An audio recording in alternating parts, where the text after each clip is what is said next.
Today's video will be covering how to perform the single leg squat assessment and explain how we can use this test to help predict injuries in basketball athletes. The purpose of this test is to help predict injuries as it allows us to see compensatory actions that may be present during the movement, such as ankle pronation and knee valgus, which is adduction and internal rotation of the knee, which are all caused by weakness and tightness of the muscles involved. And more importantly, this movement is a unilateral movement that helps us determine if there are any asymmetries between the legs in terms of joint actions that may occur or inability to stabilize one side as opposed to the other. To begin the assessment, I will ask my client to put her hands by her side as she will not be able to use them to aid her balance. Make sure her toes are pointing forward. Then from here, I will ask her to lift one leg about 6 inches off the ground.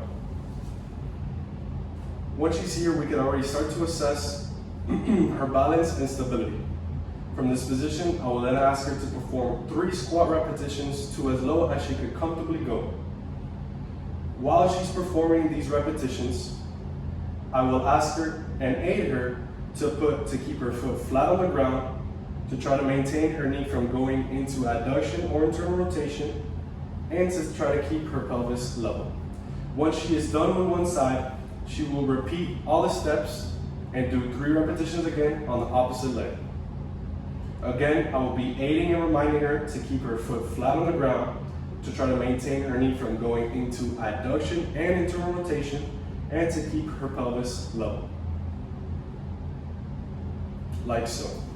So, performing the single leg test on both sides is essential as it allows us to compare results to check for any imbalances between the legs, since injuries can become more prevalent when there are issues present in one side and not on the other. Some common errors to avoid during the test is performing it with shoes on, as it can throw off the client's balance, starting the single leg squat with the toes facing outwards, as it can affect the results of the test, and having the arms out to the side, as they can be used to aid balance. Some limited factors that can hinder the test results is lack of angle dorsiflexion, which can affect balance as well when trying to perform the movement, and it can also limit the amount of depth in the squat, which can prevent us from seeing deficits at the knee and hip joints.